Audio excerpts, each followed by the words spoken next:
about today is that, number one, they had their investors call.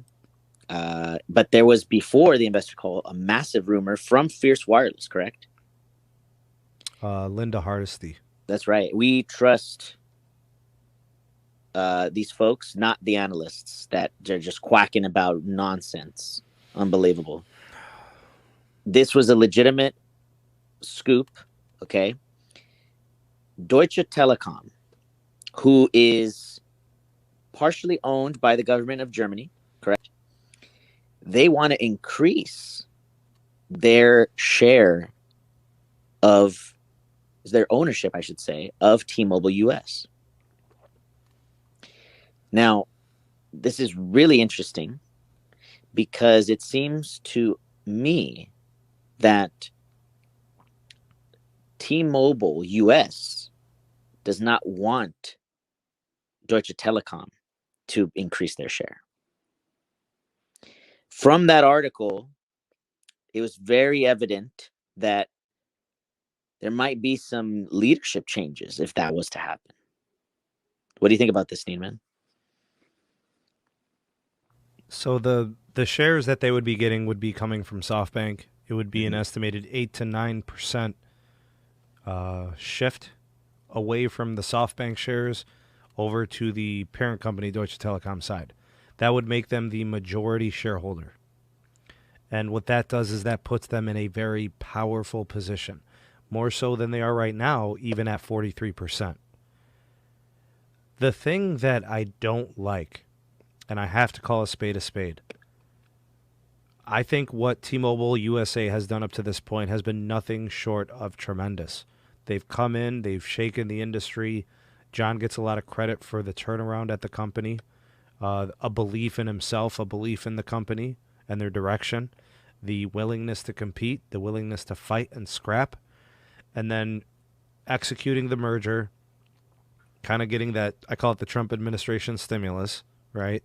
Kind of gets them ahead a little bit in 5G and stuff. It gives them a chance to compete with the bigger two competitors. And that's all of a sudden going to possibly be overshadowed if Deutsche Telekom comes in and starts to change some of the corporate structure at T-Mobile USA. I'm not saying they will. I'm saying there is a risk there. Because here's what we currently know about Deutsche Telekom. They are indebted. They are not very profitable. They are 100% not as successful as T-Mobile USA.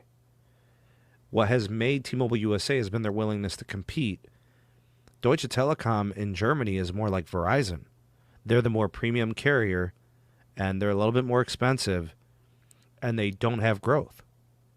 They're a good network. They do a nice job of networking. Nobody's questioning the chops, you know. So Deutsche Telekom has found some tough sledding. If they start to take certain funding and a certain structure away from T-Mobile USA, then they're going to take a lot of the corporate momentum that T-Mobile USA has established, which I don't want to see happen. Even Eugene, who I don't like, I feel like he has a right, as the heir apparent to John, to at least see through his vision. Mm-hmm. You know, to at least be able to say, look, I'm here, I'm the CEO now, this is the direction of the company. You guys want to out him after a year? You want to change the corporate structure after a year, the executive structure? I hope not. Even though I don't like Eugene, I don't think he's much of a leader. I think he's just really fake when it comes to his like, maybe I should just unfollow him on Twitter, and then maybe it'll be better.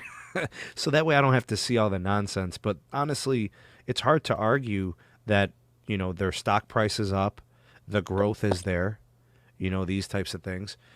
Big shout out to Carlos. Thank you for that super chat, brother. Eugene gotta go. Same with Neville Ray. Yeah, but here's the thing. Like, they've made it up to this point. See, for me, I don't want them to go. I want them to see their vision all the way through.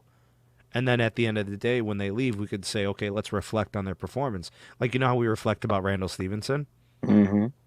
We need to have those same reflections when these other guys finish.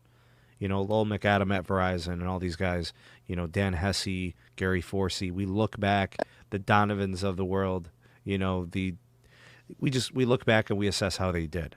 Marcelo a complete failure. All these guys. I don't want to see them come in and do this. If they just want to have the majority share, be the majority shareholder, for the sake of just having that power and having that financial fluidity, then that's fine. I mean, they're the parent company, right? They were the ones that bought in on T-Mobile when nobody else did, right? So like back in 2009, 2010, nobody would touch T-Mobile from a mile away. These guys come in and invest, and really they were about to bail. They were looking for a buyout, right? The AT&T failed merger. They addressed possibly merging with Sprint multiple times. They were always looking for a buyout, but that's where they stand. They're in a position of power. And honestly, T-Mobile USA is a bigger company than Deutsche Telekom. They have way more customers. They operate with a much higher revenue. And honestly, they're more profitable at this point. I feel like Deutsche Telekom is trending down, and that's where they're hedging their bets is like, and I swear, I know this is crazy, but if it wasn't for the government support, would Deutsche Telekom still be in business? They would be a considerably smaller company, less profitable. But you know how it is, since it's partially, government owned, they'll just get a bailout. Yeah, but I don't want to see Deutsche Telekom come in and change T-Mobile structure here. They're a foreign company, and you want to be a big piece of the financial success, but they have yet to really invest in the company. They have taken. You remember the failed merger with AT&T Moose. Mm-hmm. That's their $3 billion. I don't know, man. And like I said, I don't like Eugene. I don't like sweaty armpits. He's fake. He's a fraud. But, he still has a right to, do his thing. And they've been successful. I mean, the shares are up. People are they're viewing the company in a positive light. And their marketing is off the chains, and they're ahead in 5G and all these different things. It would be a shame to see the company have to change by now. Hey, thanks, Tito. Appreciate you, man. Thank you. Welcome to the show, man. Yeah, Carlos, you know how I am, man. I'm, dude's, like I said, he's a fake and a fraud, and, it is what it is. How do you think this plays out, Moose? Well, let's just rewind the clock. I'm sure you're going to remember this. Vodafone, once upon a time, owned a majority. I actually, you know what? I'm not